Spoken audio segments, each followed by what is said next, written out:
All right, here we are. We're back at it. Today, we are talking about something known as the 16th plot point. That's right.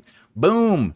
It is the protagonist reflects on the long-term impact of the midpoint conflict, also known as the consequences. See, the midpoint conflict has concluded, and now your narrative is in the second half, heading down into the depths of what's to come. That's right. Plot point 16 is when a narrative will give your protagonist a chance to not only reflect on the long-term impact of the midpoint conflict, but to deal with the new circumstances of the consequences. Remember, the halfway point just revealed the truth of the lie, and now the sixth section of your narrative outline will do a few things. One, obviously, it will begin to set up the section itself. Remember, plot point 16 is a setup plot point. So it's going to set up section 6, which is all about finding the solution. 2, it will begin the foundation to find or for finding a solution to the problem created by the midpoint conflict and getting things moving. All right, so before we jump into it, please subscribe and hit that bell icon if you haven't already and you're like, what? I'm into this guy with the beard. Finding a solution. A protagonist doesn't find the solution in this plot point. Oh no, they do not find it directly, but they do have to establish what the problem is that they are dealing with from the midpoint conflict's reveal of the truth, okay? Oh yeah, let's raise the seat. All right, I will say this. It is a problem, by the way. And it is a problem that was set up by the midpoint conflict. As we know, the midpoint reveals the truth of the lie, and that truth is now considered the new problem. So whatever the truth was, it's here in plot point 16 where you, the author, will establish what the problem is. Okay? It is here that the problem is explained, not in great detail. Remember, you have a little bit to deal with that, okay? You got 3 plot points of section 6 to really be like, this is the in-depth of it. But this is where you would set up at least some sort of understanding of it and what is to come. If we don't fix this problem, how bad could it look? If we do fix this problem, what would that look like? Things like that. However, again, they do not find the solution in plot point 16, but they are understanding what the potential for a solution could look like.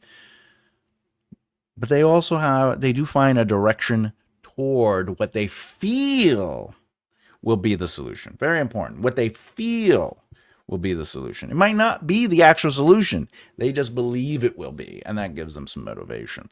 I'll say this so there's no confusion. Characters don't actually have to say it in a way that is pure dialogue. They don't have to be like, we have found the solution, and this is what it will be. If you don't know, I talk about Pirates of the Caribbean, The Curse of the Black Pearl, often because it's a very straightforward movie, very good movie, and something you can read the 27 plot point outline book with and or study plots, right? So in Pirates of the Caribbean, The Curse of the Black Pearl, plot point 16 is where Jack makes a deal with Barbossa. It is in this moment where Will also learns that he is the secret to fixing the curse. Yes, Sparrow doesn't outright say he needs to get back to Will or that he is going to use Will to get one over on Barbossa. There's no need to say that, right? But he does create the movement to make that happen. Because in plot point 17, that becomes the action of taking steps to get Jack in a situation where he can get to Will before Barbossa does. And does he or does he not? Who knows? As for Will, he knows that to save Swan, he must give himself up, but he is also realizing that his father really was a pirate and everything he knew, rather, in this case, thought he knew, was that he is of pirate blood. If you notice, the game changes for Will, and he starts thinking more like a pirate. Though throughout the movie, as soon as Sparrow shows up, Will is always making choices like a pirate. He's thinking, he breaks Sparrow out of prison, etc., etc. The consequences in the fallout. Consequences in the fallout.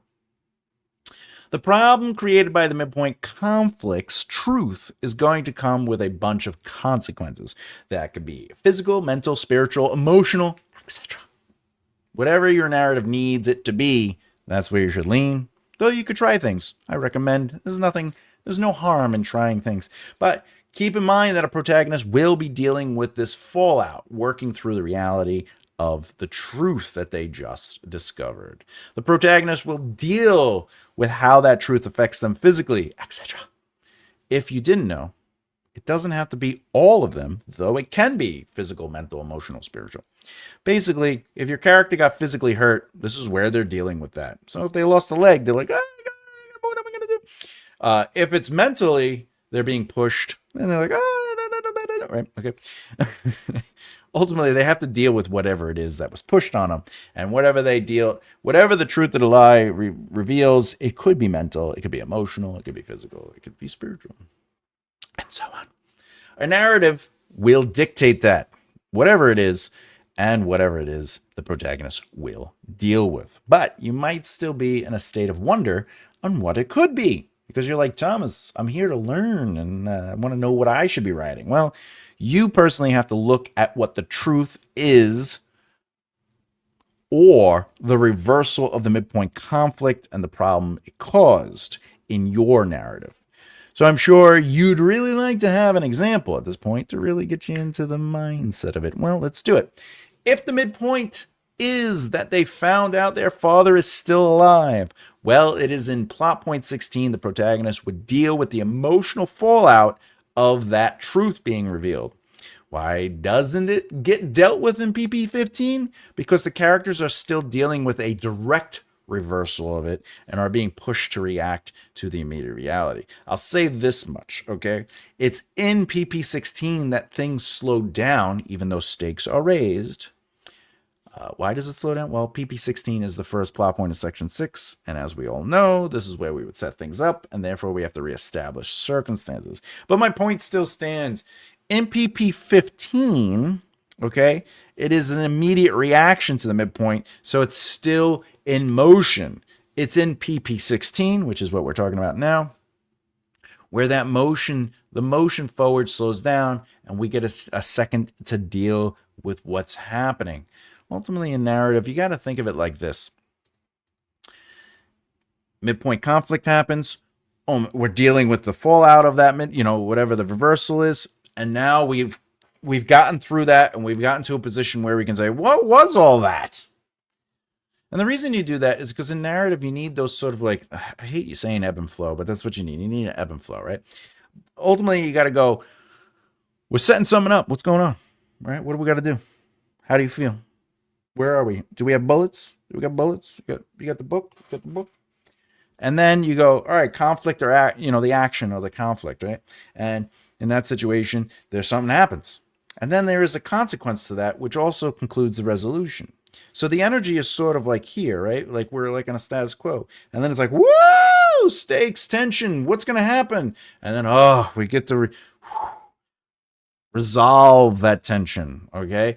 But there's a consequence. We resolve the tension, but we're in a raised stakes, and something just happened. So it's like, oh, God, and then we slow down, and we start it over, and we get back on an even keel, and we're like, what was that? Is everyone all right? Does everyone have their legs? Where's Jimmy? Jimmy! And now you start it over. You reestablish that. And they're like, Jimmy's not here. We got to go back and get Jimmy, which then creates the action. And then there's all the tension. The stakes are raised, by the way. Jimmy's missing. That's the stakes raised. We got to go back. That's the solution they're coming up with. If we don't go back, Jimmy's the one we need to move forward. So we have to go get Jimmy. We got to go back and get Jimmy. So plan, circumstances. There we go. We go back. We get Jimmy. So that is how narrative works. It sets things up enough so the characters know and the reader knows. And again, you don't have to literally have them explain things. You just have to sort of allow things to play out in a setup. And then they have to take action or do something. And then there's a resolve to that, which usually comes with, if not always, consequences. And those consequences could be anything from mental, physical, emotional, spiritual, whatever the case is. All right, accept the truth of the lie or not. Another narrative element you need to explore in PP16 is the truth of the lie and how the protagonist sees it. Basically, the protagonist is now going to get a chance to literally sit with the truth they learned from the midpoint conflict. It's the first time they can sit with it instead of reacting to it instantly.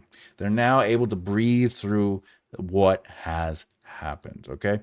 Now, part of that long-term impact of the midpoint conflicts is that, well, you got to keep in mind that it isn't about 1, 2, or even 10 chapters that they'll sit with it.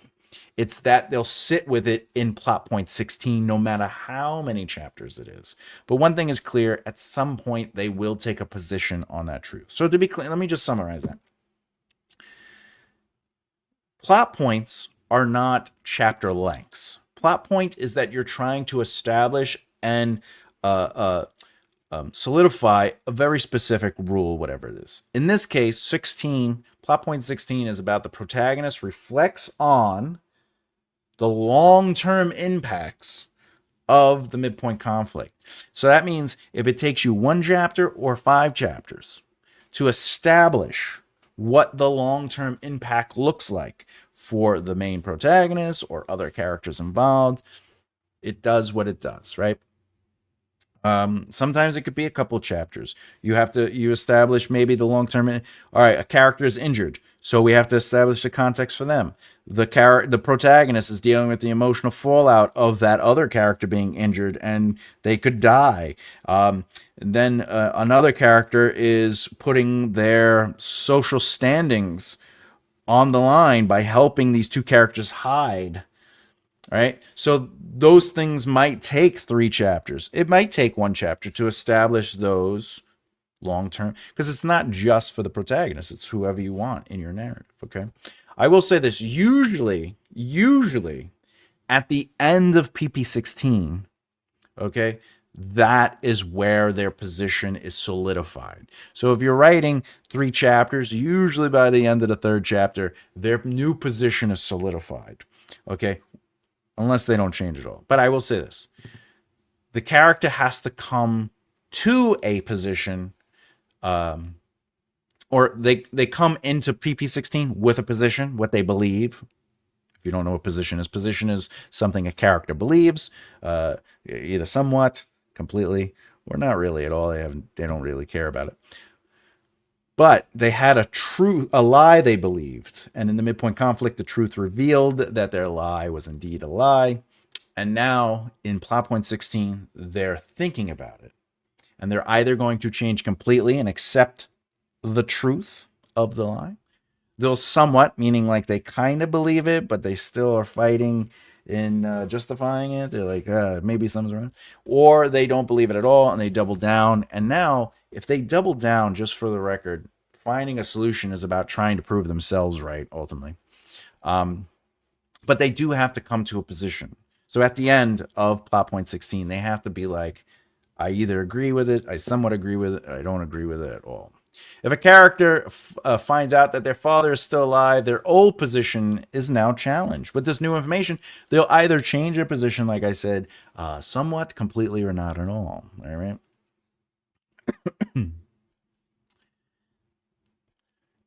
If they don't believe the person is their real father, by the way. So let's say they double down. They're like, I still believe what I believe. My father is gone.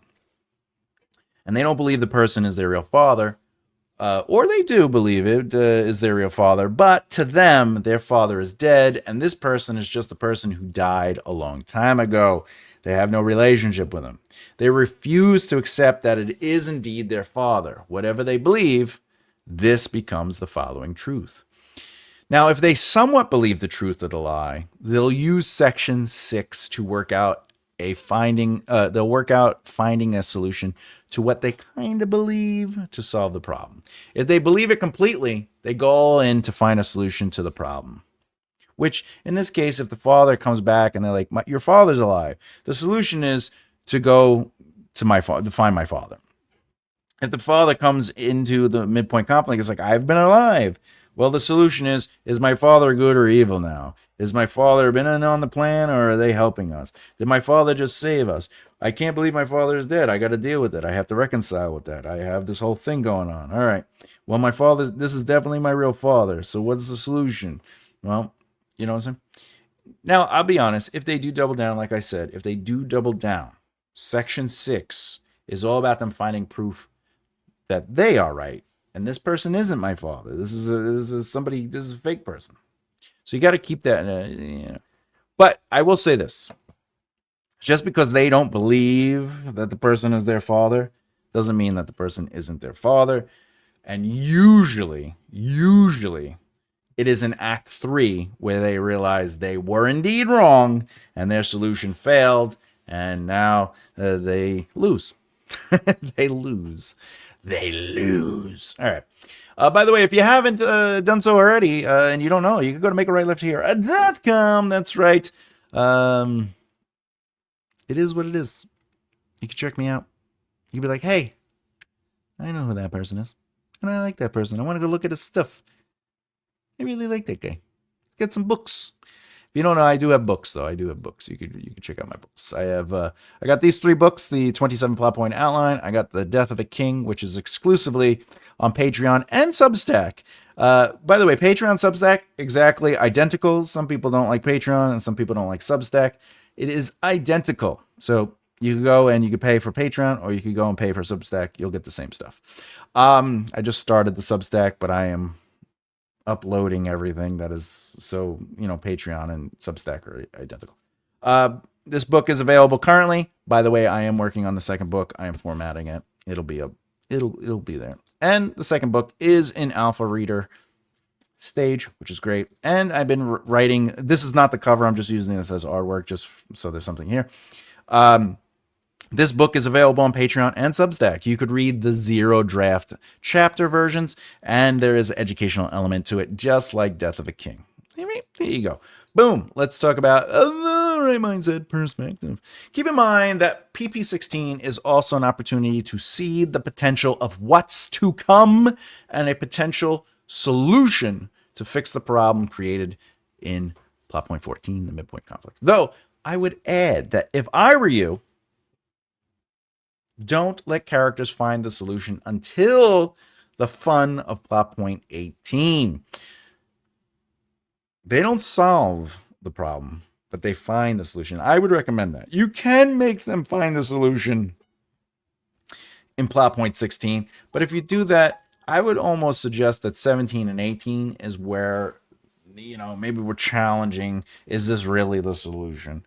But the thing is, you want to allow section 6 to be the evolution of, we have a problem. What could we do to solve it? We're going to take section 6 to find that solution.